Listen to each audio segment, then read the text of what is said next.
നിലമ്പൂരിൽ P V Anwar ഒരു ഘടകമല്ലെന്ന് CPM സംസ്ഥാന സെക്രട്ടേറിയറ്റ് അംഗം MV ജയരാജൻ്റെ അഭിപ്രായം. അതുകൊണ്ടാണ് കോൺഗ്രസ് ഇപ്പോൾ തട്ടിക്കളിക്കുന്നത്. കോൺഗ്രസിന് അൻവറിനെ വേണം വേണ്ട എന്ന നിലപാട്. അൻവർ കോൺഗ്രസിലെത്തിയാൽ തമ്മിലടിയുടെ പൊടിപൂരം അവിടെ ഉണ്ടാകും. അൻവർ UDF-ൽ പോയാൽ അത് LDF-ൻ്റെ വിജയത്തെ വളരെ സഹായിക്കുമെന്നാണ് ജയരാജൻ്റെ കണക്കുകൂട്ടൽ. PV അൻവറിന് മാപ്പ് കൊടുക്കാൻ VD സതീശന് കഴിയില്ലെന്നും MV ജയരാജൻ 24-നോട്. റാഫി കരീമിൻ്റെ റിപ്പോർട്ട് നിലമ്പൂരിൽ നിന്ന്. സ്ഥാനാർത്ഥി നിർണയത്തിലേക്ക് കടക്കുന്നു. 30-ാം തീയതി പ്രഖ്യാപനമുണ്ടാകുമെന്നറിയുന്നു. LDF നിലമ്പൂരിൽ ജയിക്കും. കോൺഗ്രസ് എന്ന് പറഞ്ഞാൽ ഇപ്പോൾ KPCC പ്രസിഡന്റ് സ്ഥാനത്ത് നിന്ന് K. സുധാകരനെ മാറ്റിയതോടുകൂടി അദ്ദേഹം തന്നെ നേരിട്ട് പറഞ്ഞു, എന്നെ KPCC പ്രസിഡന്റ് സ്ഥാനത്ത് നിന്ന് മാറ്റിയത് ചില ദുഷ്ട മനസ്സുകളാണ്. പലരും മുഖ്യമന്ത്രിയുടെ കുപ്പായിട്ട് നടക്കുന്നുണ്ട്, അതൊന്നും നടക്കൂല. നേരത്തെ തന്നെ ശശി തരൂർ പറഞ്ഞു ഇടതുപക്ഷം 3-ാമതും അധികാരത്തിലെത്തിയേക്കും.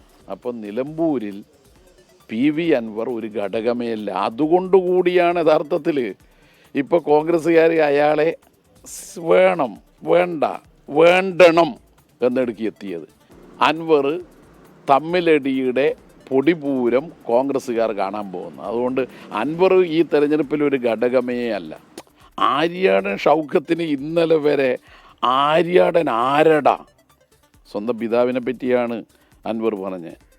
ആ പറഞ്ഞ് ആര്യാടൻ ഷൗക്കത്തിൻ്റെ സ്ഥാനാർത്ഥിത്വത്തിനെതിരായി പരസ്യമായി നിലപാട് സ്വീകരിച്ച അൻവർ ഷൗക്കത്തിൻ്റെ കൂടെ വോട്ട് പിടിക്കാൻ പോകുന്ന ഒരു ദൃശ്യം ഒന്ന് ആലോചിച്ച് നോക്കിയാൽ എൻ്റെ അപ്പോൾ തൃശ്ശൂർ പൂരത്തിന് പടക്കം പൊട്ടിക്കുന്നതിനേക്കാൾ അടിയായിരിക്കും അവിടെ നടക്കുക. അപ്പോൾ അൻവർ ഷൗക്കത്തിൻ്റെ കൂടെ പോയാൽ ഇടതുപക്ഷത്തിൻ്റെ വിജയം കൂടുതൽ ശക്തമാകും. നിലമ്പൂരിലേത് പിണറായിസത്തിൻ്റെ അവസാനമാകുമെന്നുള്ളതാണ് അൻവർ പറയുന്നത്. പിണറായിസം എന്ന് പറയുന്നത് വികസനയിസമാണോ ക്ഷേമയിസമാണോ എങ്കിലത് നടന്നിട്ടുണ്ട്. പിന്നെ പരിഹാസമാണോ? പരിഹസിക്കുന്നതിൽ അൻവർ ഒട്ടും മോശക്കാരനല്ലല്ലോ. ആരെയാ പരിഹസിച്ചത്? VD സതീശന്.